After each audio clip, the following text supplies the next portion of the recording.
Episode 134 of the TV Dudes podcast, recorded May 25th, 2017. Dear Upfronts people.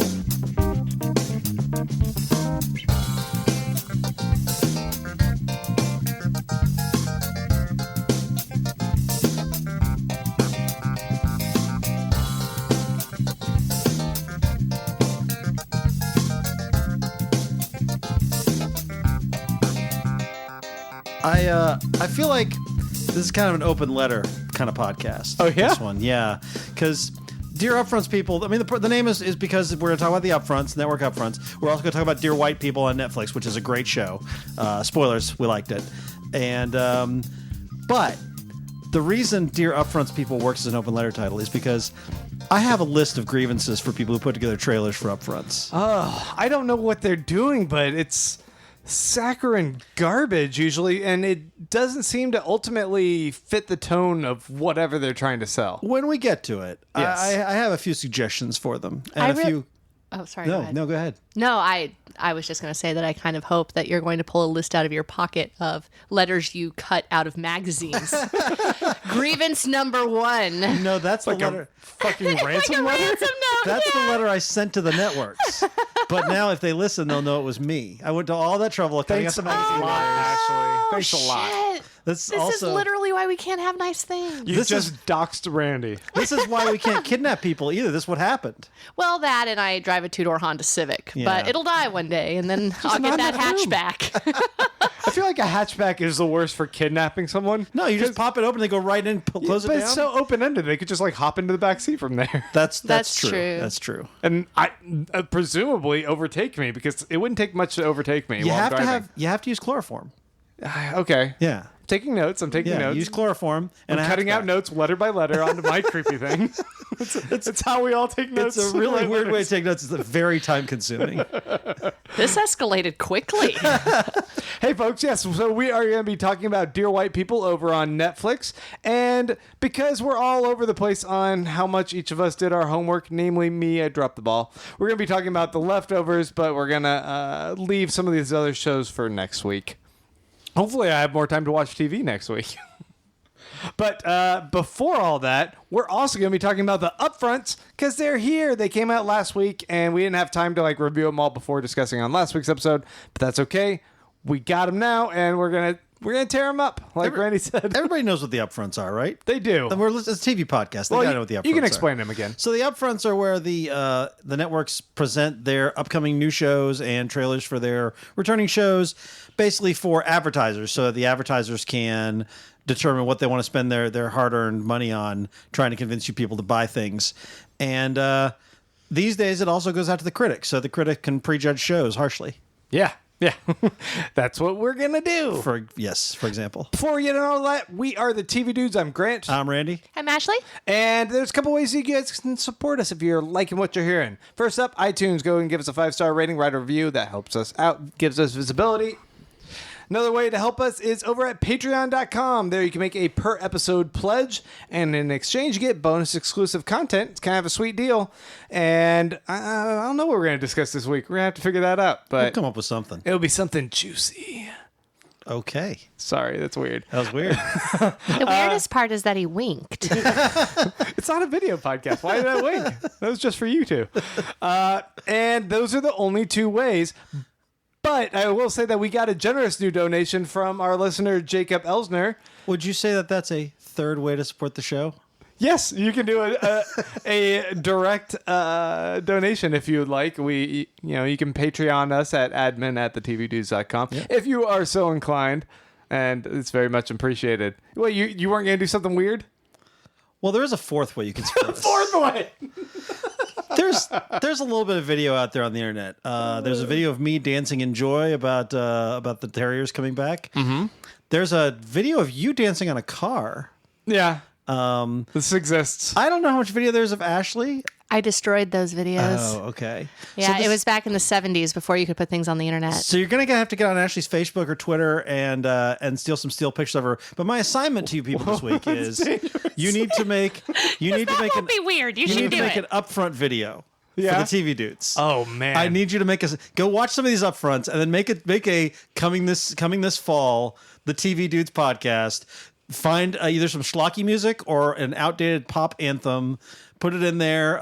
Tell the whole story of an entire episode. We just if need you to could. play like Salisbury Hill 3 times. I Yes, think. yeah. So that's you could promote us by making a TV Dudes Upfront video. Okay, sweet. And we might have to do that ourselves. Yes, we might have to do that. All right, well, let's move on from there because we also want to remind you guys once again that this month we are promoting on our Permanent Record Network Permanent record. that there's different podcasts that we have that cater to all of your TV sensibilities. And this month we are promoting FemTV, which is our buddy Melissa Giramonti, who's actually coming down from Canada in I think a week and a half. I know. I'm excited to see her ATX again. TV Fest. Yeah. Yeah, be cool. But she does a podcast every so often that is tackling women in the TV industry. It's a great listen, and you can check it out at femtvpodcast.com. Go to femtvpodcast.com/subscribe and subscribe today. Kind of tripped over my words there. It's all right. Nobody noticed until you called it out. Everyone noticed. They went back and listened to it over and over. They're again. like, that Grant. Like the why is he in podcasting? He can't speak. Like the Zapruder film, but with audio. He's a fucking mess, that guy.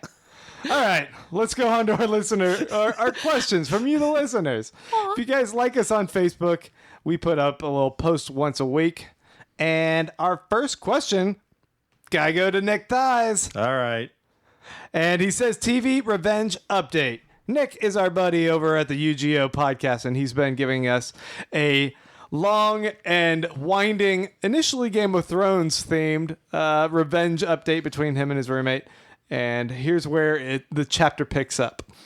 By the way, Nick's about to spoil all the season finales of all the CW shows. For those of you like me who are behind on all the CW shows, just a warning. So if, as I'm reading, Randy, you know a point where you should squawk to block whatever I'm saying, please feel free to. I don't. I'm so far behind. This is all going to be news to me. TV Revenge Update. After watching the finales of the CW superhero shows, I've decided to prank my friend superhero style. I'm going to arrow, in quotes, him by making him do an activity with his most hated enemy that's surprisingly willing to team up with him for an undefined reason. That's actually every season. Yeah, of Arrow. is that a spoiler? Yeah. I'm going to flash him. Whoa. We know what that means. By trapping him in his room as penance for whining about a big mistake he made for an entire year. Get over it, man. That's also every year of Flash. I am going to Supergirl him by making his girlfriend, who he has a painfully little chemistry with, break up with him so I can ship him with another character that would actually be more interesting. Okay, I lied. He's not spoiling anything. This is actually true for all these shows. And I'm going to Legends of Tomorrow him by covering his room in dinosaurs, I guess. I don't know what that show is. It's weird. He says, what CW superhero show did the TV dudes think had the best finale? So, Uh-oh. as noted, Confession I think time. we're all like, I'm super behind. I don't actually. Did you watch any of the CW superhero shows? I have seen a few seasons of The Flash and the first season of Supergirl. I like them both a lot, but I'm obviously woefully behind. Yep. Me Yeah. too. And granted, things. You know who's not behind? Les. I was going to say Les. He knows So everything. Next week, when we have Les on, we'll ask this question again because Les, I'm sure, is up on all the CW shows. We will only ask it again if you ask it again to us, because otherwise we're going to forget. That's actually true. But I'm just going to go ahead and say Legends of Tomorrow was the best one, because it doesn't cost me anything to say that. Sure. Yeah. I have no integrity. Zach McLernan asks, an interesting idea was recently put out by Dan Harmon via his YouTube channel Wisecrack that TV writing is inherently different from movie writing in that while movie writing encourages a character to confront change and grow, the hero's journey, traditional TV writing is designed to encourage the character to change as little as possible and to maintain the status quo. This is designed to keep the viewer coming back week after week, as well as to engender an easily accessible narrative to a wider audience. This is also why TV encouraged single one-off stories each episode via a single arc. So do you feel shows follow this? Like Harmon states that he and Roiland write all of Rick and Morty this way, or do you feel TV writing has evolved to something new? It feels weird for me, amateur TV critic, to contradict someone who's one of the big TV writers, but I think he's completely off base here. Do you? Yeah. TV writing used to be all about the formulaic. I mean, maybe I'm just not looking at network TV, which I'm in general, but outside of like network TV, I feel like that's not the point of TV anymore. Like the whole point is to change the characters and to have them develop into something new. And Well, I mean, I think what he's saying I would agree with, because TV is about advancing plot more so than advancing doing character development week to week, episode to episode rather.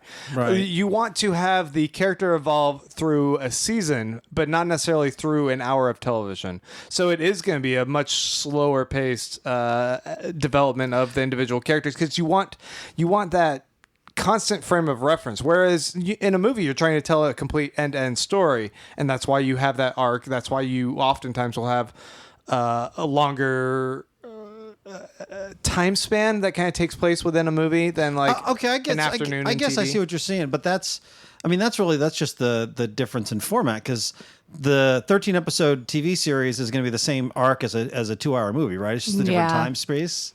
Yeah, but that's kind of the point. When you're writing an episode of TV versus a movie, you're actually not trying to have the character evolve. That's reasonable, I guess. Yeah, the notion being the episodes or the arcs are going to be smaller, but I think maybe I'm misunderstanding, but it seems like what he's saying is it's all about keeping the status quo, and I still don't think that's true. Well, in comedies, that's generally the rule of thumb, because you want to be able to define them into like, you're this type of character and this is how you're going to play off of this type of character. That's true, but you look at comedies like Brooklyn Nine-Nine has changed its status quo numerous times. True. They keep changing up they have things like Terry going back into the field. Yeah, but they're all in the same office together. Yeah, all in the same office together. Yeah. Yeah. Yeah, I mean, to some extent, some of that is built into the format. It's not like Mad Men, where people are constantly coming in and out and growing and changing. Yeah. Like, that's a show that's really also trying to drive character change. Like the in a season where shorter Don succession. Draper became a 90-foot tall lizard. Yeah, that was a weird Where one. he was growing and changing. All right, let's go to the next question, I guess. Paul Mampilli says, so I have a confession. I hardly watch TV, but I love listening to your show because of your chemistry and your passion. Wow, thanks, dude. Do you have similar feelings about TV programs? You have no interest in the topic story, but you love everything else about it. So I guess, is there a show where you're like, I don't really care about motorcycle culture, but I can't stop watching Sons of Anarchy's crazy characters because it's so over the top? That was a weirdly specific example. I don't know. I mean, I can't think of an example. What is there? Ashley, any shows you've watched where like the subject matter doesn't appeal to you, but you like it regardless? I'm trying to think. I've usually got to be interested. Although, you know what my example is? Friday Night Lights. I could give two shits about high school football in Texas. Yeah, but you love high school kids. Yeah, and the stories I feel like it's pretty fun. Yeah, that's true. So just does it just have to have like a subject matter that isn't like my favorite, or is it sort of like? Is there like subject matter seems like a thing? If there was a show like you're like, I would never have watched this except I got drawn into the characters and the stories, because that was Friday Night Lights for me. Yeah, it's not like, I mean, I think that's the case with a lot of shows. It's not like I love the idea of the administrative ins and outs of a Parks and Recreation department. I actually do love that. That's my favorite thing. I go into the Parks and Rec department of Austin. Do you watch like C-SPAN, Parks and Rec? No, I He hang has out. a collection of pamphlets. They're all organized in his closet. He reads them alone by the light of a single candle. You're that guy. Yeah, that's me. That's actually really adorable, although it is a fire hazard, as one of your pamphlets no doubt points out. You know what? The fire inspector, I find that guy boring. I would not watch his show. I would watch his show. It sounds hot. Oh. Oh boy, I love it, love it. All right, Charles Armstrong says, is it just me, or is this season of Fargo less engaging than the previous two? I will fight you. Before, I would watch the episode the night that it was released in great anticipation, but for season 3, I'm content to just wait a few days before watching. I'm not watching Day of, but that's just because I'm so busy with other stuff. Are you watching the day after? Yeah, pretty much. But not always. I'm like 3 or 4 episodes behind, and I kind of agree with him. That I'm like, I don't feel the pull of this show. I hear it's getting better and better, like as it's going along. Oh man! But I don't know. There's something about it that it's just a little bit too slow. I completely disagree. I think this season's been amazing. I've been really into all the stories. I'm also mildly in love with Mary Elizabeth Winstead. That might be part of it. The Americans does the same thing to me. Now, The Americans, I haven't watched beyond episode 1 this season. Right? It's just one of those where I'm like, I'm gonna binge through it at some point, and I'll be better off there. But the thing with the Americans for me is that it's such a heavy watch that it's just like when I have a little bit of time, I don't want to watch an episode of the Americans because I'm just going to be depressed and horrified. Yeah. And so I tend to lean on like I'll watch Veep and Silicon Valley first, even though I'm a Fargo fan first, because Veep and Silicon Valley are an easy watch, and Fargo like requires undivided attention and is more serious. And the same thing's true for like the Americans, some of those. Yeah. But I don't think it's anything about the quality of the show. I think Fargo season 3 has been great. Well, Dennis McElwain says, what shows are you sad ended that you have not been talking about? Like either, I guess, on mic or off mic. He says, also, we should bump Brain Dead to the top of our must-watch when we have time pile. Brain Dead is on my list. See aforementioned crush on Mary Elizabeth Winstead, but also because I've heard it's great. I don't even know what Brain Dead is. It was a CBS show about brain-eating parasites taking over politicians. It was satire, political satire. It was canceled or something? It was just a one-season show. Oh. I mean, I guess they might have done more, but it sounds like they're not going to. But it's on Amazon Prime. So Beach Cop Detective Season 2 is what you're saying? Yes, Beach. No, that's not what I'm saying. We're never. No. But the show I'm sad ending, though, we talked a little bit as Pitch. I was kind of sad to see Pitch go. You weren't even watching it. I was watching it. I watched all of Pitch. You watched every episode? I watched every episode. I thought you stopped halfway. There were only like 7. Are you sure? Yeah. Okay. I watched every episode of Pitch. There were only 7 episodes, and they got canceled. They got canceled. Eh. I don't know. Pitch was a slickly produced network show that they don't do very well with that kind of thing. So I was like, oh, good for you. You have a show I don't hate. Did we talk much about Lone Star back in the day? Lone Star was fascinating. Yeah, it was. I don't know if I watched all of that one. Lone Star and Awake. I was kind of getting into Awake. I did not like Awake. Both of them are by, what's that dude's name? Kyle Kinane. Kyle Kinane? That's No, a comedian, I think. Yeah. Kyle Killian? Kyle Killian. Maybe. Sure. We don't know his name. I don't remember his name. But yeah, Lone Star was this guy who was leading a dual life, and he was married to like an oil tycoon lady. Yep. And in like his other life, he was like this little small country bumpkin guy married to a country girl. And I can't remember who the lead was, but I know Adrienne Palicki was one of his wives, and I love her. The lead was Bob Benson from Mad Men. That's right, because I remember it was somebody good. Yeah, he was Yeah. fantastic. Yeah. It was just like it was really well done. It had great intrigue in the cast, and yeah, I was kind of bummed it didn't really last very long. It was too weird for network audiences. Yeah. Was there something in particular, Ashley, that you were like, You know, not really. I am overwhelmed with so much good television these days that Yeah. it's not like I want to see, especially of the shows I watch regularly, I don't want to see them end. But I have so much coming in through the fire hose that I'm actually generally okay when I finish a season these days. Yeah. Is there a show you'd be sad to see go? Like if they were to say, "Oh, we're canceling this show." I mean, Game of Thrones, obviously, we'd all be sad to see Sure. Game of Thrones go. But is there a show you're like, "Oh, I'd legitimately miss that one"? What would I be sad to I know miss? Grant has one. Leftovers is bittersweet for me, actually. Are you ready for them to have a good solid ending? I'm kind of glad that they are going to be ending. Okay, all right. Because, he gets to end it on his own terms. He's building up to something. And I think that's just the way to go. It's 3 solid seasons. Okay. I mean, yeah, I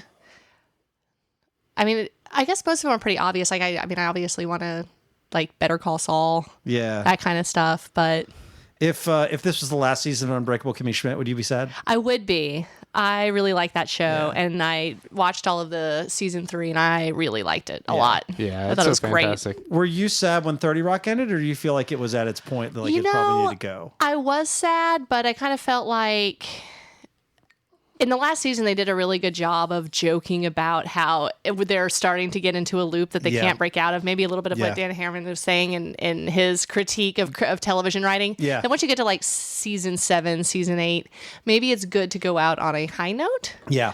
The Office. Yeah, The Simpsons. Yeah, like, I mean, yeah. At this point, I feel like if the Simpsons ends, probably it's like the end of Western civilization. Like that's a bellwether at this point. Like I don't want to watch it. I don't Hold want. on, Simpsons. But I'm just saying. Save you, Simpsons. I'm just saying it's been on for so long. We don't know what's going to happen if we turn it off. It's like The Island. We don't know what it does, but we need to push that button. Simpsons is the donkey wheel you don't turn. Yes. It's just let it do its thing. By the way, if we didn't already have a name for the episode, that is the name for the episode. Donkey wheel? Simpsons is the donkey wheel you don't turn. We'll make note of that. All right. Kobe Clark says, "Hey dudes, I'll keep it short. How the hell did Seth MacFarlane do Star Trek better than CBS? I'll give CBS a little credit. They made boring look pretty." Oh, that's harsh. Yow. I'll give Seth MacFarlane a little credit. He made Unfunny look pretty. Because the Orville does not look very good to me, but it looks good. It looks brighter and more colorful, kind of what you want. The costumes, the ships, the set, I think that all looks good. Yeah. The jokes look kind of lazy. But yeah, the writing looks terrible. It looks lazy, but looking over at the Star Trek one, it was just kind of bleak. It was it's wow, this is pretty dark and grim looking. That said, it looks a little too like J.J. Abrams' Trek for me, but at the same time, I still think it looks good. It looks better than I expected, honestly, after all the delays it's had. So we'll see. Well, Alec Miracle asks, and I'll take this as a pointed question to me. What was your favorite episode of Lost from each season? I'll go ahead and rattle this off real quick for you. The pilot episode of season 1, it's brilliant. It's one of the greatest episodes of TV ever. Live Together, Die Alone from season 2, the finale. In fact, there's a 2-part finale. They do that in most seasons, and most of those are the best. But in season 3, Trisha Tanaka is Dead was fantastic. That was a Hurley episode with a lot of numbers, but Through the Looking Glass as well, with Charlie and he said one Not grand, Penny's no Boat. cheating. I'm just torn because, I can't just say the finale for every single season, That's right? true. The Constant, of course, in season 4, which is Desmond's time tripping. It was a beautiful episode. The Life and Death of Jeremy Bentham, which was Locke and his alternate personality thing and the whole thing with him and Ben. Fantastic in season 5. And the finale called The End for season 6 of Lost. I liked the one where there were a lot of unanswered questions. Shut your fucking mouth.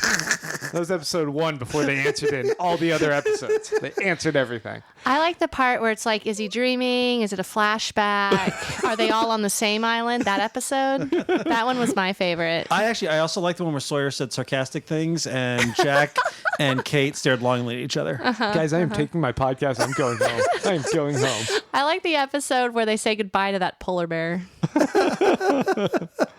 All right. Kyle Volte says, so I watched the first 2 episodes of Twin Peaks series, and I would ask you guys, does the series have a place in the modern TV landscape, or has the existence of its inheritors like Fargo, Legion, and Leftovers, American Gods, and others filled up that space that Twin Peaks once occupied? See, this is another question for Les, because he's the guy I think who watched Twin Peaks.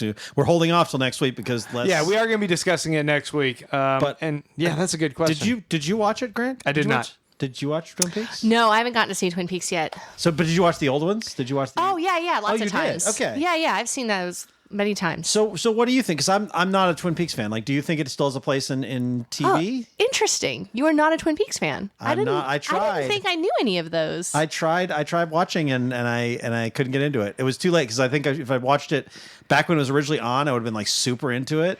Oh, so when it first came out, I'm not 73 like you. Fair. And so when it first came out, my sister loved it. She's about 7 years older than me. So she was the biggest. So old. So really old. yeah, pretty old. Not as old as me. Not as old as you, Yeah. but I'm as getting old up as there the too. hills. That's like a dog year older than you. So when it was first on, she was an avid fan, but it used to scare me when I was little. And I had a hard time telling the Northern Exposure intro sequence from the Twin Peaks intro sequence because I was very small. And so I never knew whether or not I was going to have the shit scared out of me. And because my big sister loves me but likes to toy with my emotions, she would keep it a secret. So that was where the first times I saw it was mixed in with Northern Exposure, which made for a very weird memory. Yeah. And then I used to watch them in high school and then watched them more recently in college. And I love them. So, but do you think is there room for more new Twin Peaks? Is this a good idea? I always am a little hesitant when something has such a fandom built around it and you try to do it again. Yep. It's almost like people are going to inherently be sad Yeah, that's from true. it. Yeah. So it has to exist in that universe but do something new with it. But it has to hit all the same beats. And so it's a tall order, right? Yeah. And so I definitely think there's room in it for it. And I'm really looking forward to seeing it. I was just in the middle of the desert and couldn't watch it yet. Right. It seems like the perfect place to watch it, actually. It really does, doesn't Go it? to the desert, take some mushrooms, watch Twin Peaks. Yeah, and there's literally no way that could have backfired. No, I can't see one. Yeah, me neither. So yeah, I'm looking forward to seeing it. And I really liked American Gods. The first episode I was a little iffy on. But yeah, I think the same crew of people are going to like them probably. Yeah, it's interesting because I wouldn't have thought Twin Peaks would be one of them that would get resurrected. For one thing, it didn't seem like David Lynch would ever go back to TV. But yeah, I think it has a place. I'm not so sure X-Files still does. Well, in Twin Peaks it has an open ending, right? Yeah. Which I feel like can be explained. Yeah, And- wasn't it like, we'll see you in 20 years, and then they did it? Yeah. Yeah, pretty much. Because I think the most recently I've watched all of the Twin Peaks episodes was maybe 5 or 10 years ago. But if I'm not mistaken, I think or are we talking about how the other series ends? Maybe I shouldn't. Or I think we're past. yeah, okay, we're past the point. Yeah, it's been a long time. been So 20 I think years. Dale Cooper is locked in the Black Lodge, if I'm not mistaken, right? I don't know.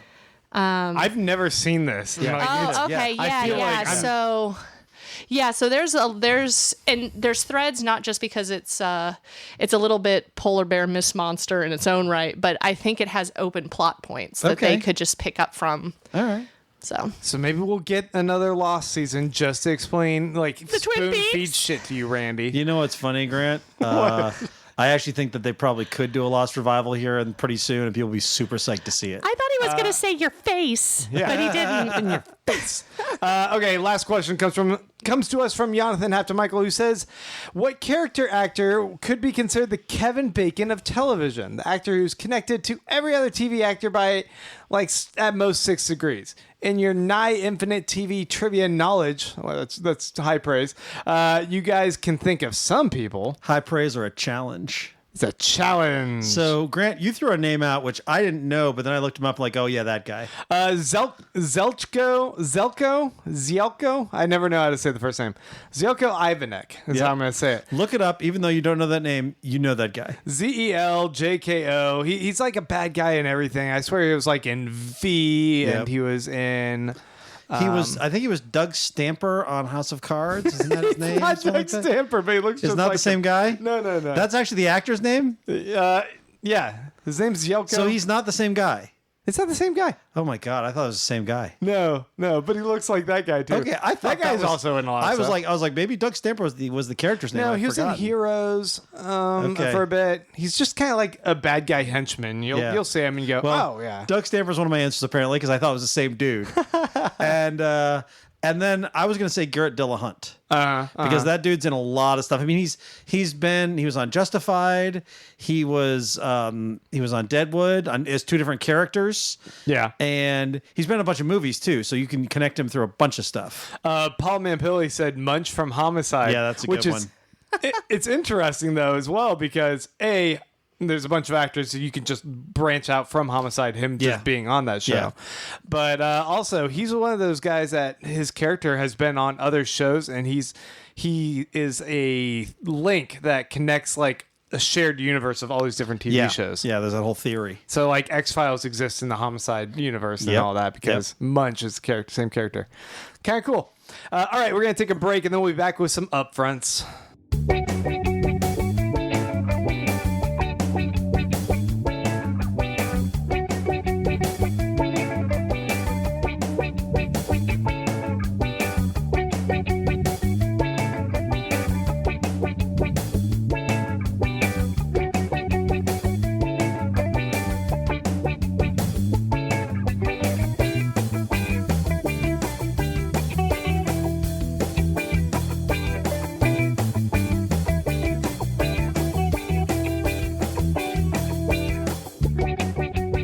All right, so we are going to talk about the upfronts. And let's start with ABC. because ABC actually had some of the most episodes, or I guess trailers, for this season. The first one, I believe we all watched this, and it's funny because this is also the first episode of Leftovers Season 3, title, The Gospel of Kevin. Yeah. This is starring Jason Ritter. You might remember him from, what was that Lost spinoff that just came out where they can go back and forth in time or whatever?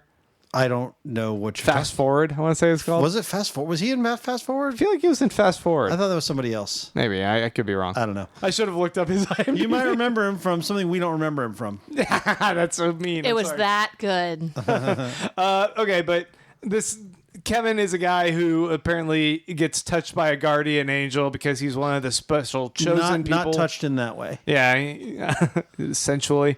And he's going to be looked after because he's supposed to be sort of like some new prophet that's going to help bring people together, but he's kind of a fuck up in life. You guys saw this. What do you think? I know what Ashley thought. Yeah, I kind of reminded me of that movie Michael starring John Travolta, where he was a shitty guardian angel. And then for some reason, I watched that whole movie. And I was sitting here going, oh my God, I just watched like this whole trailer. And it felt just like that. You experienced that. Yeah. I really did. I really did. Well, I thought that this looked, it's a sassy guardian angel and a down in his dumps shitty person who becomes someone who's going to learn a lesson to become a better person. You know what I think could have helped this trailer? Saxophone solo. I agree. Yeah, agree. I really think that if ABC doesn't know what else to do with the 3 minutes, a sax solo would help. Oh, hey, I want to watch that. Which one are you watching? I want to watch that show. Also, I think a sassy sidekick would have helped. It looked like he had a bearded sidekick, dude. No, that's right. Yeah. Was he that. heavy set? Did he have funny hair? That's true. He did. Oh, That's God. right. That's It hurts so much. You know what? You know what else could have helped? Talking car. So the next one is Zach Braff is back on TV with Alex Inc. So this is a bad trailer. I'm not gonna lie. It's a bad trailer. But I like Zach Braff. Mm-hmm. I like the woman playing his wife. Mm-hmm. And it's based on Alex Bloomberg's podcast, Startup. That was about him leaving NPR and This American Life and starting up the Gimlet Media Empire, which I actually really like a lot of their podcasts. Sure. So I'm kind of curious to see where this goes. I wondered how they were going to turn the story of someone built some sort of a nerdy dude making a podcast network, how they were going to make that visually interesting. And the answer was by changing a lot of shit. This looks weird and terrible. Like he's working in some office that it reminds me of the Robin Williams movie Toys. That's exactly what I thought of when I was watching it. Yeah, why am I looking at this? I'm like, what the fuck is this Willy Wonka shit that he's like working in? And how does this relate to podcasting? I'm getting so confused by like the whole messaging here. That's got to be a network note. I feel like there was somebody at the network who's like, could he work in a toy factory? But like it's that, not. It's like it's an imaginarium or something. Yeah. But it's like also just like a really boring looking corporate office with just like occasional pockets of bright, colorful shit. Yeah. And his kid's a magician. I don't know. Like it's weird. The whole thing. It's very how weird. They cut this trailer together. You know, and a lot of sound effects. Like a lot of sound effects. Boink, is weird. Dink. Comedy pilots are really hard and they're rarely funny, and comedy trailers for comedy pilots are also rarely funny or at all indicative. So I'm holding out a little hope for this one, but not a lot. Podcasters, starting a podcast network, that's interesting to us. Yeah, telling a story. I think that a TV show based around a podcast, a group of people making a podcast, would be a great idea. I think people should probably go to the people who have that podcast and give them like TV development money to develop that show. I like what you're thinking about. It's sort of like the opposite of that question we got from the listener who was like, is there like a topic or story that you guys have no interest in, but the show looks so good because of the chemistry, you liked it so much. Yeah. This was like the opposite. Yeah, it's the topic's good. I like the people, but the show looks terrible. Awful. Yeah. Yeah. So 10 Days in the Valley, I don't know if you guys checked this one out, but basically Kira Sedgwick's like a writer and she's writing some true crime shit or maybe like fictional crime. And a guardian angel lands. Her kid like gets abducted while she's writing it, and there's some parallels to whatever she's writing and bridges she's burned. I don't know. It's definitely a show that is not something I'm ever interested in watching. Yeah, no, not for me. It's like a scary version of Stranger Than Fiction or something. Yeah. Pam from The Office. What's that actress's name? Jenna Fisher. Jenna Fisher. She is in a sort of rom-com which has her and her husband getting a divorce, but deciding that they're going to live in the same house, and like he's going to live in the garage on his off days and she'll live in the garage on her off days. Where is this based? Is it in California? Is It looks in New like York? a California show. Because I think in California and New York, that shit happens. Yeah. Well, it's like, them just trying to figure out relationship stuff apart from each other, but the wacky hijinks because they're all together. It looks kind of cliche. Didn't really seem interesting to me. That's too bad. I like her. Now, The Mayor, this was one I was kind of interested in because... This is the life and times of John Mayer. Yes, it's about John Mayer. So it's about this this young hip-hop artist, and I don't know what little town or city he's supposed to be from. Raleigh, North Carolina. Is it Raleigh? No, I just made one up. It could be. Anyway, he's an aspiring... like I said, aspiring rapper, and he decides to run for mayor just as a means of upping his profile, getting like marketing himself, and he ends up winning. Wait. So The premise is that someone in the media decides to run for a political office who's unqualified, just to raise his profile, and then he winds up winning. Far-fetched, I know. It's ridiculous. It's ridiculous. We're going to be here a while, folks. But what if instead of Trump, it was someone who seems to actually have an understanding you're about right. problems? That is what Trump was about. You're right. And yeah, obviously. But he's going to figure it out with an actually qualified team that helps him out. I don't know. That's I liked the trailer. I do not think I would like a full episode of this. Yeah, I'm curious. I love a good politics show. I love West Wing, and I loved local politics. The Oscar Isaac's HBO thing that I'm blanking on right now. The The Night of? no. Oh wait, Oscar Isaac. Oh yeah. Oh. You know what I'm talking about, right? The one was like about the real. Yeah, with David Simon. Yes, The housing. thing. I can't believe I'm blanking on it. It was really, really good. Oh, Show Me a Hero. Show Me a Hero. I need a hero. Yeah, that's probably the trailer that I think it was called Holding Out for a Hero. Yes. Yeah. So if they can do something like that sort of shows the intricacies of local politics and how it affects people and do it in a way that's not just That wacky contrasts why ours is shitty right sitcom-y. Yeah, now. I'd be interested in seeing it. Maybe it could be educational. Yes. The Good Doctor, Freddie Highmore, is a kid that is a child prodigy with occasionally it seems like crippling Asperger's.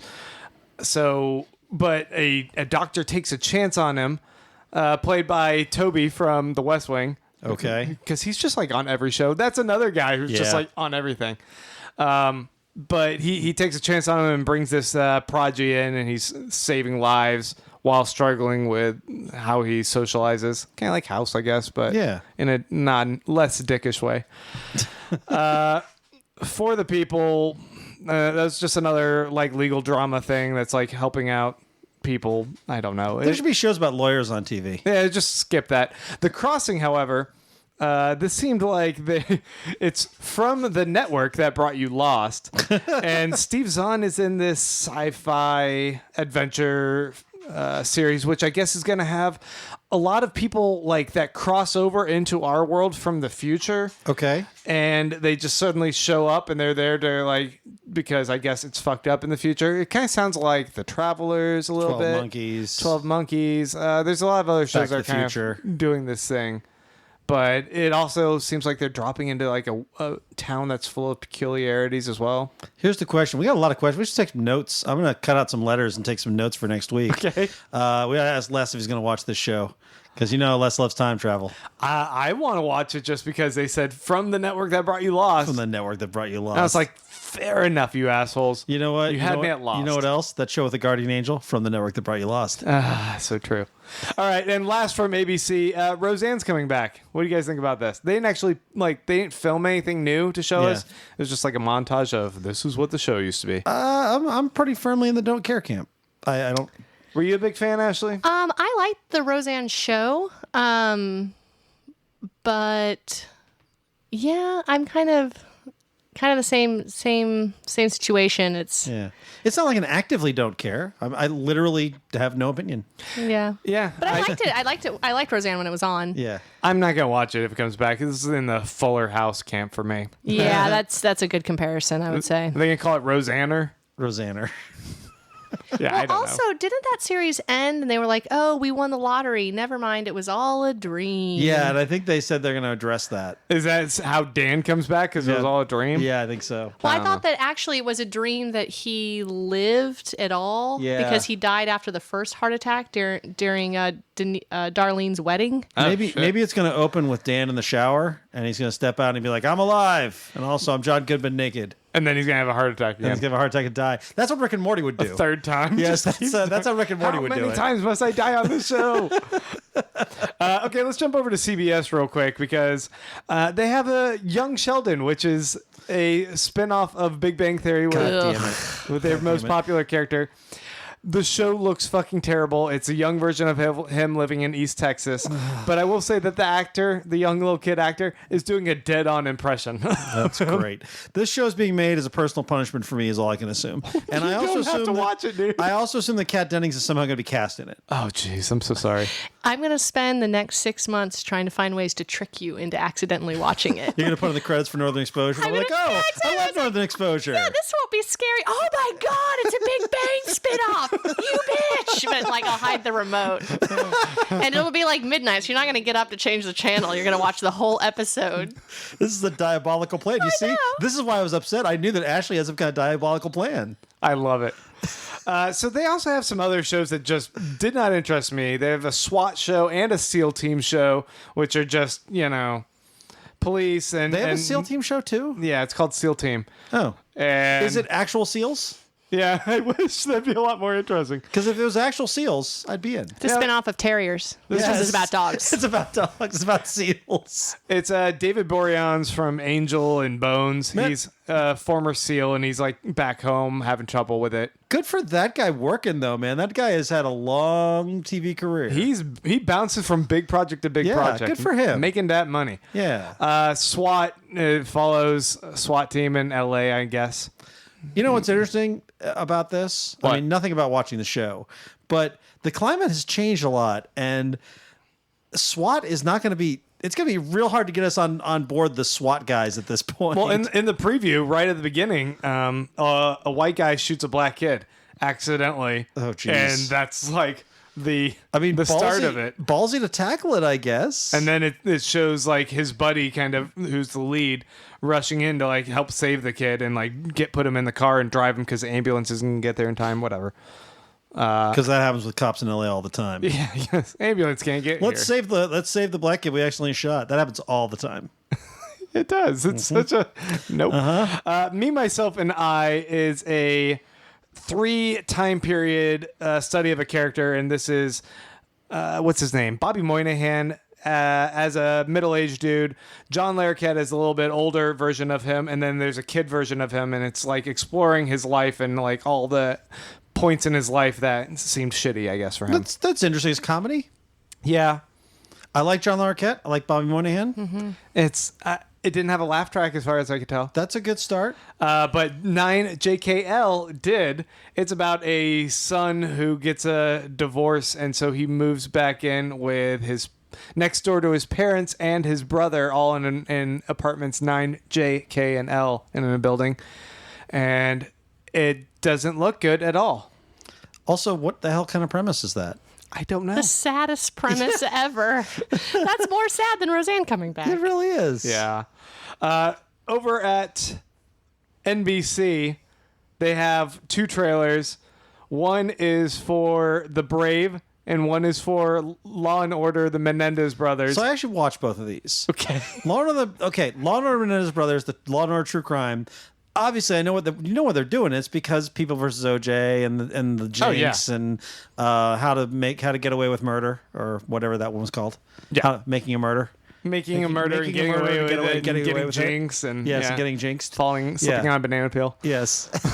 something like that. The true crime thing is hot, and it makes sense. Law and Order is a good branding thing with it, but this trailer was so schlocky. Oh, yeah. And so over the top. It's like you guys didn't pay attention to anything. You didn't look at anything that people like about these shows. You're just like, oh, let's make our own version of this, and then it's it's a terrible trailer for what's gonna be a terrible show. Let's put it into our NBC machine and see the shit that comes out. The Brave looks like it appeals to the same part of my brain that watched that stupid movie Navy SEALs a few times. Okay. That I wouldn't do it now, but back when I was a younger kid, I used to watch Navy SEALs, and actually, it's a fun movie to get your friends together and watch and laugh at. But the sort of the action rescue hostage stuff. The only gripe I have with it is it's so overwrought. It's so wears its heart on its sleeve. And, of course, the trailer gives away the entire pilot, just like The Blacklist, just like all these suspense shows they do. There's a market for these shows, but why do they give away every twist in the trailer? You don't need that to sell the show. Yeah, I don't know. It didn't seem interesting to me. No, I won't watch it. Fox is our last one we're going to take a look at here. And I thought that they were in contention with ABC for having at least some mildly interesting stuff. Yeah. You guys got to see Ghosted, which has who are these guys? Craig Robinson and Adam Scott. Adam Scott and Craig Robinson, and they are basically guys that are some schlubs that get recruited into some paranormal agency to kind of investigate stuff, Very Men in Black. or BPRD or something. Yeah. And I think Ash and I had the same reaction to these trailer was like, I like these guys. Why isn't this better? Yeah, I mean, I have enough goodwill towards both of them that I'm going to give it a shot. Yeah. But a little bit on the same basis as you were kind of talking about earlier, where, I mean, I know that there's a lot of bad TV out there, but there's a lot of good TV too, and cutting those trailers just must be hard or something. Yeah. So I'm going to give it a shot. Yeah, me too. But the trailer's terrible. Yeah. There's something about this, and maybe it's because both these guys have popped up, I think, in Brooklyn Nine-Nine, that I was like, okay, if it's coming from Fox and, it has that kind of sensibility. I was amused by a couple of the jokes. A lot of them were not that funny, but it could just be context that's built up in an episode versus how they deliver in a trailer. Do you remember the upfront trailer for Brooklyn Nine-Nine? Not really. It wasn't good. Well, that makes sense. There was no indication of how good it was going to be. It looked like you were watching and you're thinking, I like all these people, but can Andy Samberg really carry a show? Like, is this going to work? The only thing is that show had Mike Schur behind the scenes. I don't know who's running Ghosted. Yeah. LA to Vegas also is kind of running in this vein. It is about a group that are on a plane that's constantly flying between LA and Vegas. What if it never stops? They'll have to jump out. Like it's constantly flying between LA It's like and Vegas. the Langoliers or some shit. Yeah, exactly. No rest, guys. None. See, that's a show. I can see how that's a show. I don't see how a show about the pilots and stewardesses and guests aboard a shuttle flight from LA to Vegas. I can see how that's a movie. How is that a TV show? I mean, I don't know. I watched this trailer and I was like, I'm kind of amused by a little bit of it. It's all right. It feels like they have an idea of who these characters are and how they'll play off of each other, which is a good sign to have up front, at least. I don't, that's a weird setting for an ongoing show. I would think that it would break out occasionally into the airport as well, but it might not stray too far from that. I would think granted, you would it see never them go lands. home. It never lands. I love that idea. I love it. But that's a mid-season release, as well as this medical drama called The Resident, which medical drama. There should be shows about doctors on TV.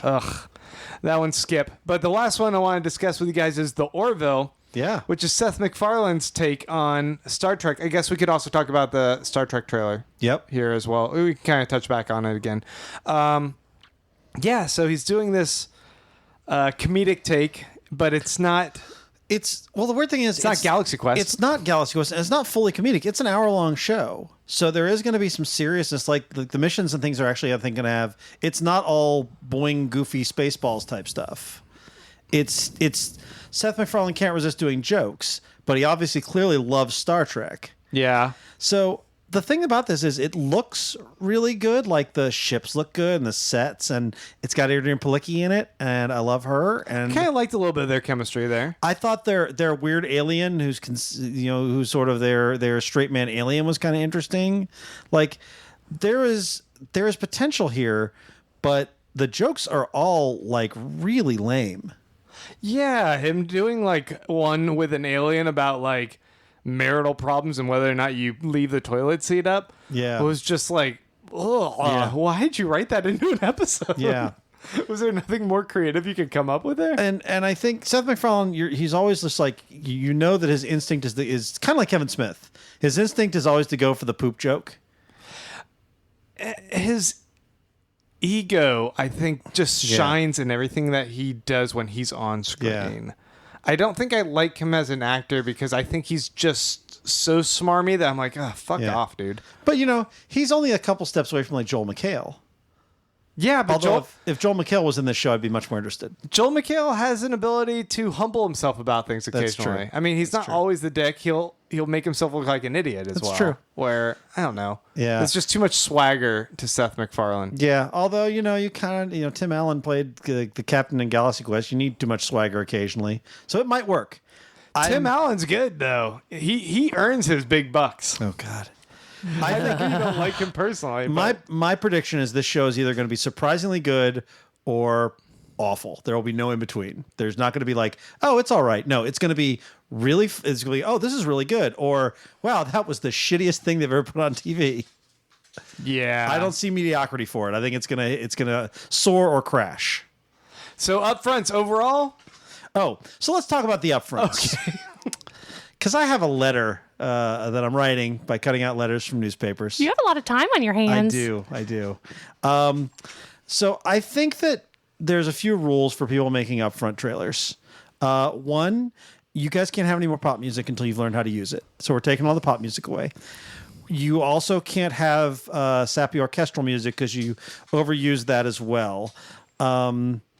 No bouncy music. I guess no music is my message. Until you've learned how to use the tools, you cannot have the tools. So dead silence is what you get. No sound effects, by God. No more sound effects. Boink. None of that. None of that. None of it. All gone. Silence, no sound effects, no music. You may use What the about show. Aruga? Can they have that That's one? a good one. Yeah, that's a good one. Okay. That actually only transitions between trailers. That's the end. The end and the beginning of every trailer. It is the season premiere and season finale of every Lost episode. Now I'm nervous though, because if that's all Seth MacFarlane has, I feel like there's going to be a lot of Aruga-ing in my future. That's just it. Too many awugas. Also, no more giving away the big twist in your fucking trailer. Well, I mean, you gotta also note that this is marketing to ad agencies, and not necessarily like the general public can also kind of get it. But that's the thing. But- they're not. They need to adjust. This used to just go to advertisers, and so you were not trying to sell your show to people who are going to watch it. You were trying to sell your show to people who are like, oh, I can see people being interested in that. It was all very, very abstract. This is now, you have to be thinking about the audience you're aiming it for, which is not just advertisers, but the audience. See, that's the other weird thing. I'm like, maybe like the people who have ad money that they're trying to market this to are fucking corny losers. And that's why they make these trailers really bad. They're like, no, don't put all the good jokes in there. Just make some shit, because that's all those people want to see. They want something that feels comfortable and safe. We can't have any of the fun, edgy stuff in it. Holy shit, you just figured it out. You think that's what it is? Well, look at TV advertising. It's all terrible. Yeah. Yeah, that's what it is. They're like, I could see that just being a nice, safe show that I could put whatever on. Yeah, you're right. That's what it is. It's the upfronts aren't for us. Ugh. Yeah. It's for them, by them. Yes. Fitbit. The lamer brand. Ooga. All right, well, let's take a break and talk about some TV.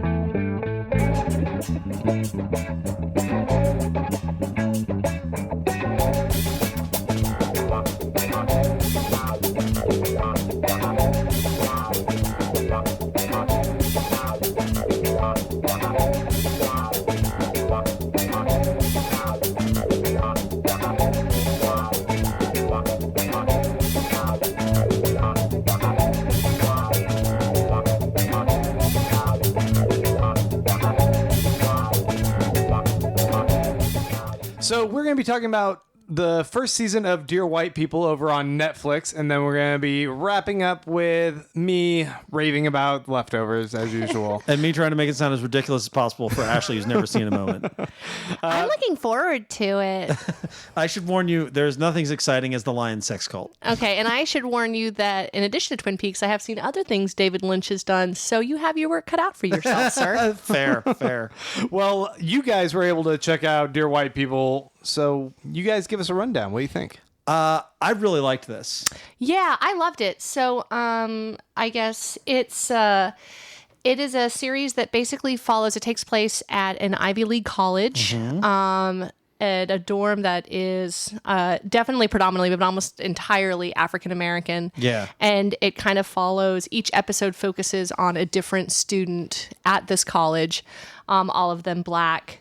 And just kind of their experience. Well, and it centers around a blackface party thrown by this National Lampoon style magazine. Yeah, so all run by it white starts dudes. there. Yeah, that's how the series opens. And they keep going back to it. It's like a central event. Yeah, for sure. And they do move the plot line forward, but the first 4 episodes, it's all like a flashback to how these people in those days before and after that, what this character was up to. Mm-hmm. I thought watching this, I've never seen the movie. And I wanted to watch it, but I had this feeling like maybe this was going to be like homework TV.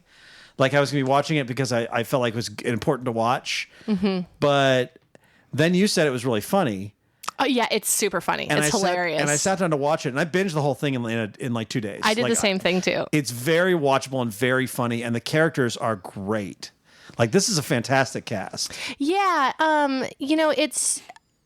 I mean, from the title, obviously, there's a lot of kind of social kind of commentary and aspect to it. And I thought that was going to be much heavier and that it was going to really focus around maybe real event, like fictionalized real events or something like that. I didn't really know what to expect 'cause I haven't seen the movie either. Yeah. But I kind of felt like, it was a full-blown page turner. Like when because they're only like half-hour episodes. So when one would end, I'd be like, oh shit. And I'd start the next one because I wanted to know what happened. Yeah, same. It was super funny. I loved everyone in it. Favorite character? Oh, my favorite character. I like Lionel. Yeah. He is a character. He writes for the school paper. He's kind of a nerd, super introverted. Yep. So kind of one thing that me and Randy were kind of talking about is that, unfortunately, most television is full of white people. Mm-hmm. And so if there is a Black character, there's one. And they've got to represent so you've got to be kind of careful. You can't make them that interesting because they have to represent the entire Black experience in one character. Yeah, and they're written by a white person, Usually, and there's just and they're just there to kind of be the sidekick friend. Yeah. It's usually like, a person of color plays like a secondary character. And so one really cool thing about this series is that it follows each of the characters at least once, but some of the more central characters multiple times, and they're all kind of handling the experience just like you would think as around people in very different ways. And this guy is he kind of has a hard time fitting in. He's a nerd. He is rooming with his roommate, a super hot, built guy who's involved in student government. Who's also, they kind of call him like the Obama. He's the guy who's like running for student council. Yeah. And the thing His about dad is the dean. Lionel being sort of the nerdy guy and all this cool. Like, I can't relate to that because I'm like a pretty cool guy. That's true. Yeah. I started talking to you because of your pecs. Yeah. I was like, man, that guy, he would be like the Obama in our group. Yeah. But maybe he has like a nerdy roommate. Yeah, exactly. That's what I figured. But I felt like I could sort of relate to Lionel a little I bit. also felt like I could relate to Lionel. But then the reveal that he was gay, and I'm like, okay, well, not entirely, or wait, maybe there's something I have discovered about myself in watching this episode. Well, you're not going to know unless you try it. But I did think the thing. There's a great scene with him where he's like listening to his roommate have sex. Yeah, obviously we just described what his roommate looks like, so he pulls a lot of tail. And I thought. I wasn't sure if he was at that point, if he was fascinated about his roommate. Like I thought maybe, because the way they shot it, it sort of looks like, okay, it is his roommate that he's into, and whether he's gay or if he was sort of the wishing that he was the popular, good-looking guy and was imagining what it was like to be with this woman. And very quickly they make clear what it is. Yeah, real quickly they clear but at first I was like, oh, well, that's interesting. They're doing sort of a jealousy kind of thing. But then is when he Google searches the very specific. It's almost like a fantasy thing. He types into Google like. What if you jerk off to your black roommate who looks like Superman? Are is you it gay? It's like, Yeah, wow, that it's was just real like- specific. It comes up. It like auto finishes. Yeah, He's like, wow, that is strangely specific. Yeah, and that cracked me up. And so one really awesome thing about his character is that you really kind of see this person who looked and seemed so lost kind of come into his own to the Yeah. extent that he goes to this drama party in a few episodes later. And he kind of gets picked up by this couple, Yeah. a boy and a girl, and like taken home. And he starts kind of making out with the boy, and then the girl starts just, kind of talking sexy to him and stuff. And he just kind of calls the whole thing off and starts Yeah. cracking up. Like, Yep. so this dude's obviously gay, and you're in love with him and can't break up with him because you don't want to be alone. And Right. and he just gets up and walks out, and it's just like a different person after that. Yeah. Well, and his whole story arc is he becomes kind of a badass. Yeah, he does. He becomes a total badass. Yeah. And, I don't know how much of detail towards the end of the season we want to go into, Yeah. but he really comes out the hero at the end. Yeah. And so, yeah, I think he's probably my favorite character. I agree. Lionel's my favorite character as well. I also really liked Samantha, who's our lead. Yes. She's the Dear White. She has the show Dear White People, and she's It's a radio show where Yeah. basically,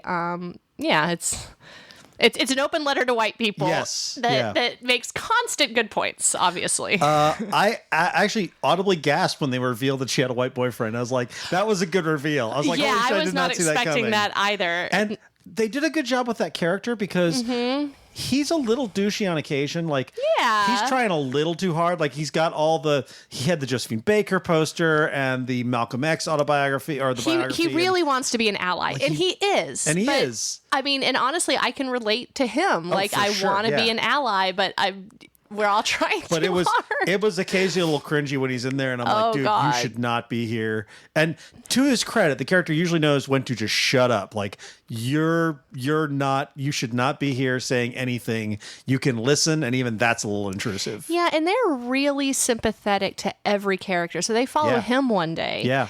And you kind of get a sense that sometimes he gets annoyed, like everyone doesn't think he's earned what he's received because he's like this white, cis, straight Right. male. Yep. And they kind of sympathetically kind of call that out. And I don't know. I really liked it. Thought Yep. it was good. I also thought I like Coco. Coco is really cool. So a little bit to what we were talking about earlier, where it's like, finally there's a show where there can be these round characters. Of course, they don't all agree on what the, air quote, black experience is Right. and how to best move society to a more equitable place. And they all have different approaches to it. Yeah. And Coco's is one kind of, I'd say, assimilation. I was going to say she and Troy both are sort of more okay with like, let's try and work within the system. Let's go, kind of the Obama route. Let's try to talk to everybody and not be apologetic about being black, but at the same time, not be quite as in your face as someone like Samantha or Reggie. And right. And they get criticized for it, and I totally get it. And yeah. we're set up to think both of them are kind of, especially because the first episode is from Sam's point of view, to Right. think, okay, Troy and Coco are going to be kind of the villains of the piece. Right. And then when we see more of them, especially Coco, like Coco's set up to be sort of a mean girl, basically. Yeah, and some I wouldn't be comfortable saying like some racial slurs associated with African Americans that are catering too much to white people or kind of tossed around their direction and things of that sort. And I kind of felt like the episode where we follow Coco, to your point, was really powerful just to watch this person who has experienced a lot of trauma try to find the best way. And one of the kind of social issues that is really heavily explored is a cop pulling a gun on one of these students And who it's done a really black man. well, It's done really well.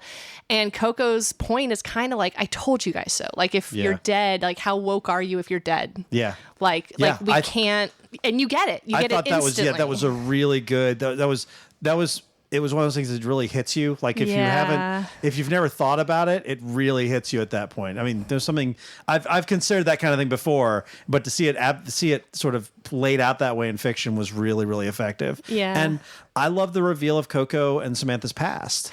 Yeah, that's really great. That there were, yeah. Yeah. I love everybody in the show. I also what's her current best friend, Samantha's current best friend, who sort of talks with Gabe about her crush on Reggie.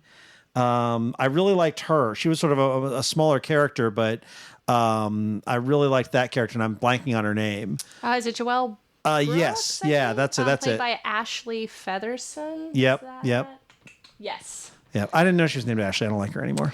Yeah, I have a soft spot. We're just out there in the world making it a better place. Yeah, no, I liked her too. I thought she was a good character. And we didn't mention that it's narrated the opening and maybe the closing. I think it's mostly the opening.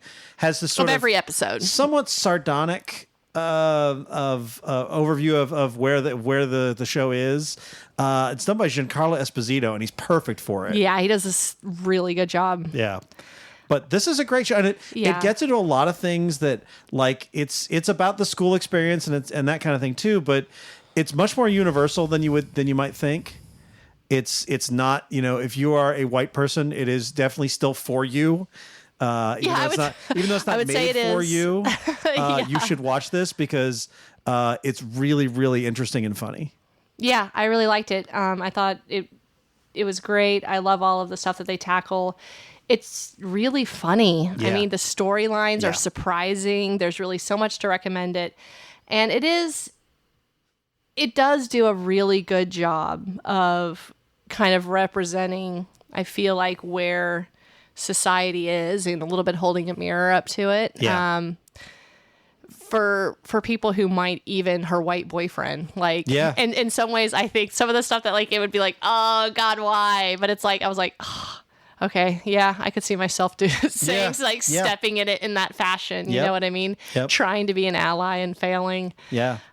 So yeah, there's a lot to it, but I mean, it's hilarious. Yeah. And I think that would be the last thing I would say is that it's really funny and really well written. Yeah, this was super enjoyable, and I'm glad I binged through it. So, you ready to talk a little bit about this week's leftovers? I don't really have anything to say. How many lions were in it?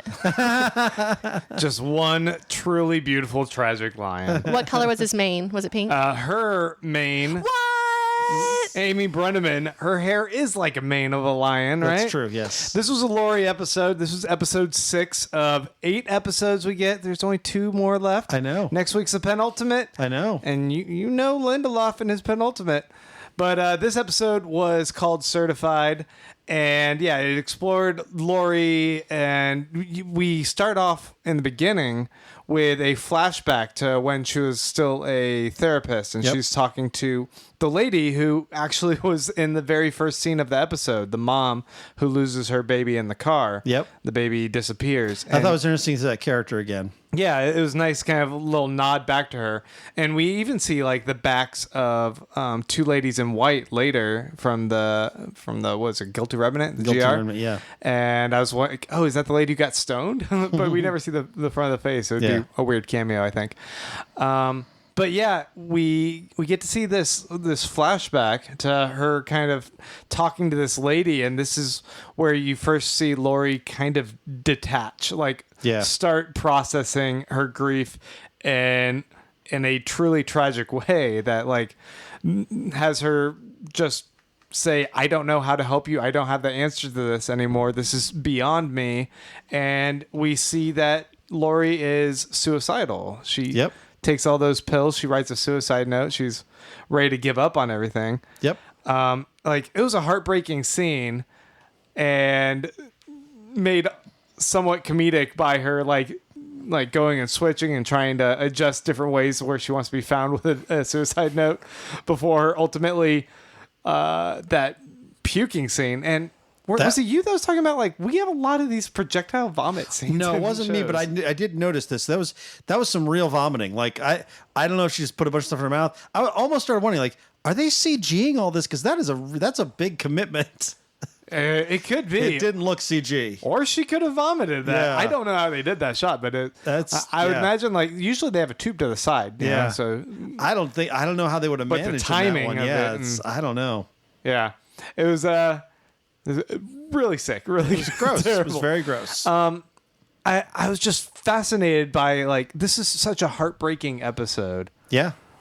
Have you cried at all watching this show? No. Not once? Nope. Me neither. Yeah, but you're a robot. I'm a robot.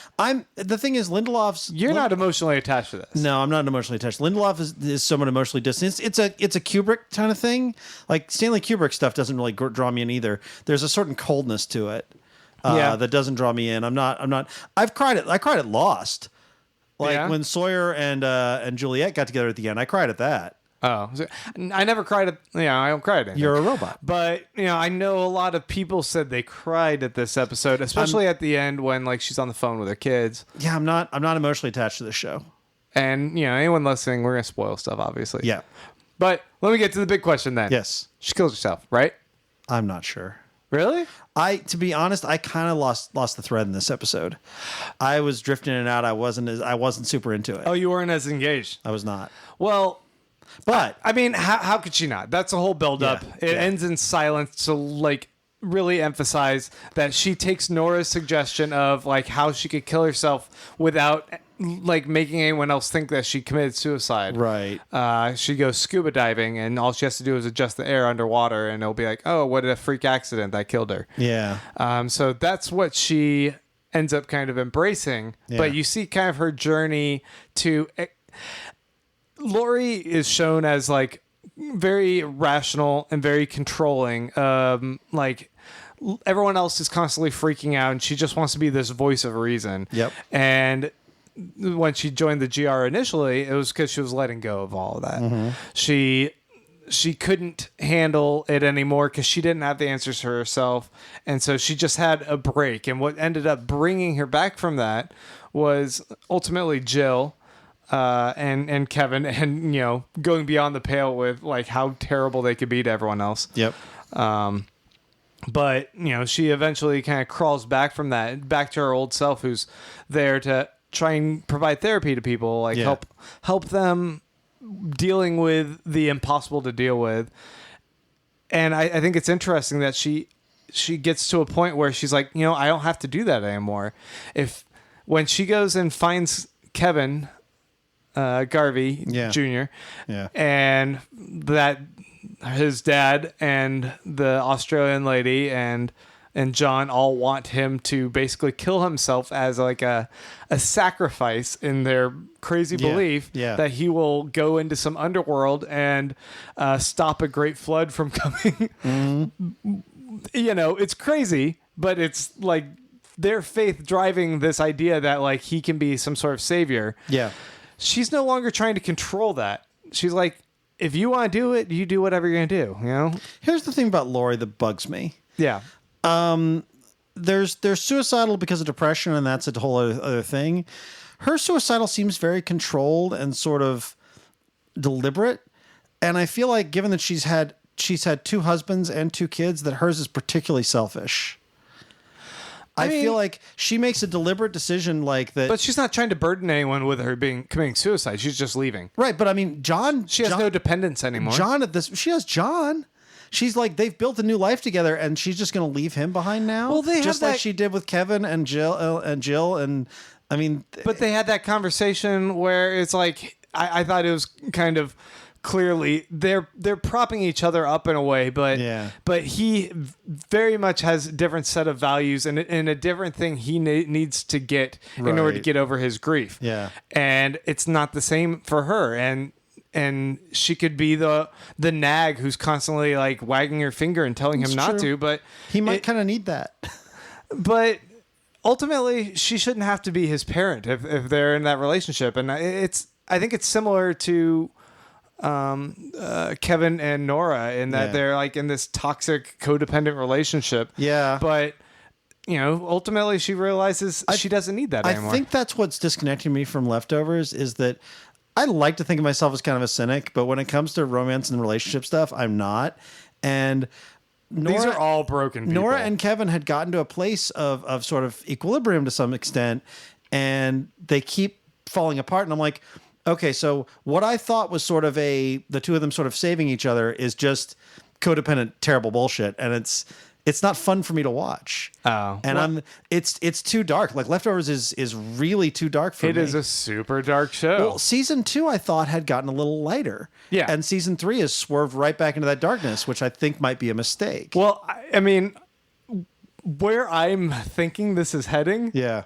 is going to be bleak. The end of the world. Well, no, I think it's going to be sort of saving the world, but at an expense of Yeah. a lot of people we care about dying, Yeah. right?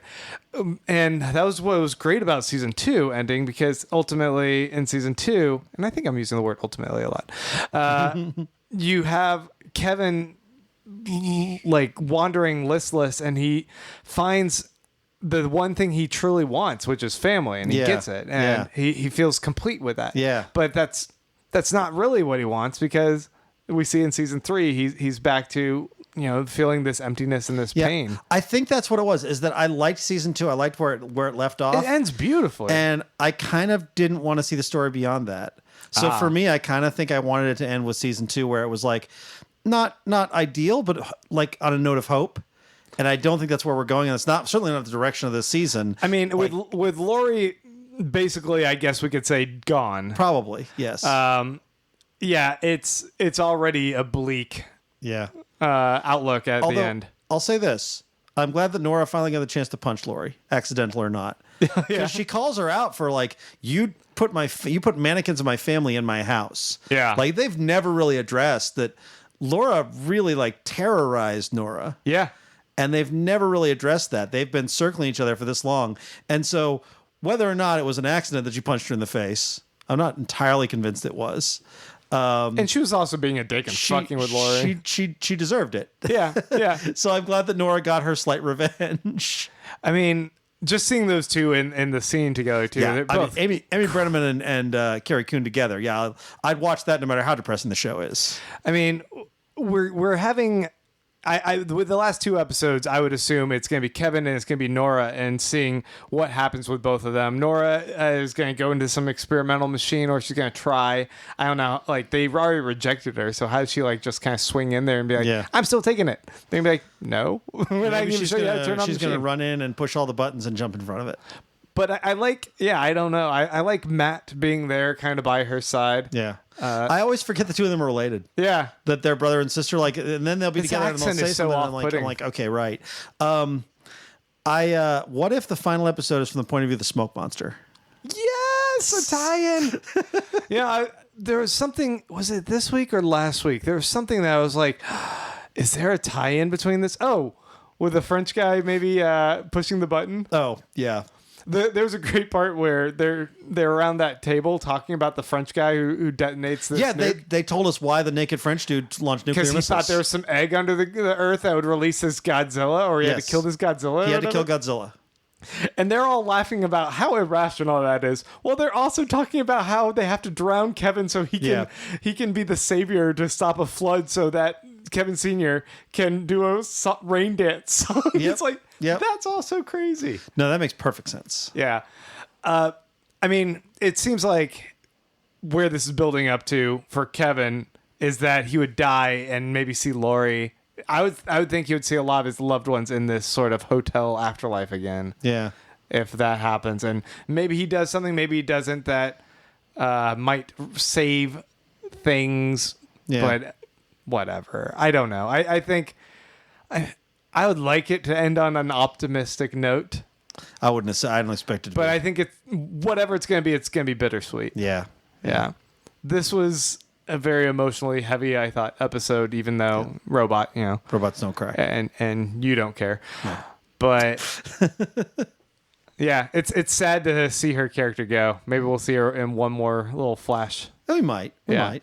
Because this What is if episode 10 is all about Under the Sea? Episode and 8.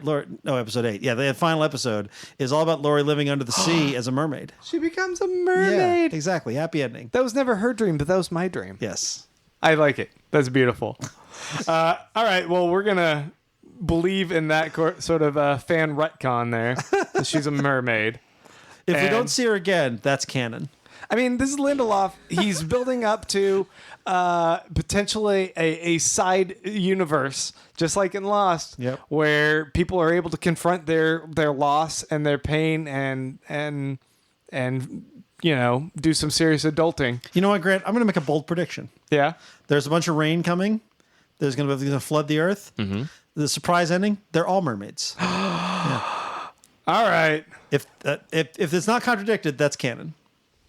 This could be the greatest television show of all time. We're going to end it there. Ashley, you haven't seen this show. What did you think of that conversation? Weird?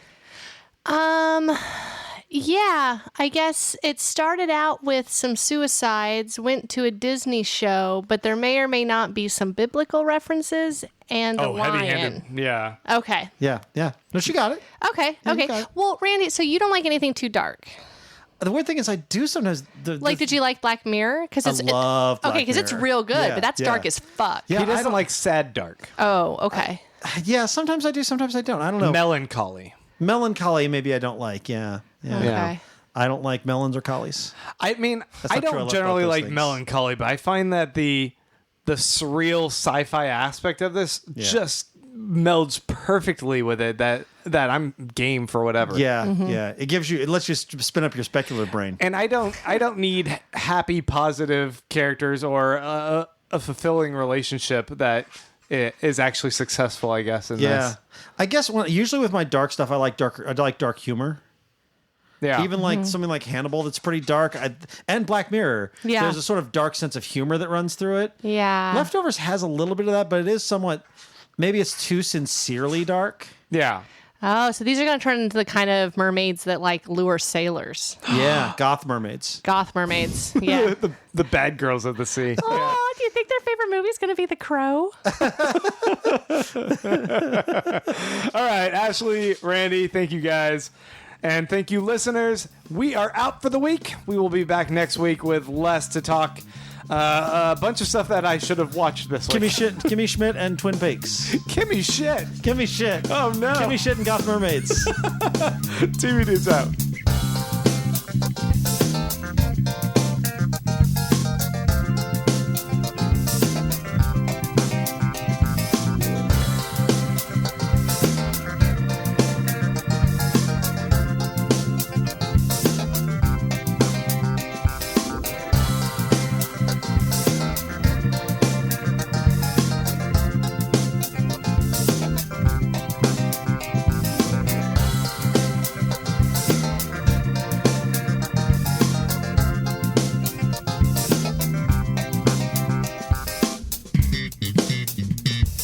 The TV Dudes is an independently run podcast and a member of the Permanent Record Podcast Network. We are exclusively listener supported. If you'd like to help us out, please go to patreon.com/tvdudes. You can like us on Facebook and Twitter @tvdudes and help us out on iTunes by giving us a 5-star rating and writing a review. To find out more about us, go to thetvdudes.com and permanentrcrd.com. I'm Grant Davis. Thanks for listening.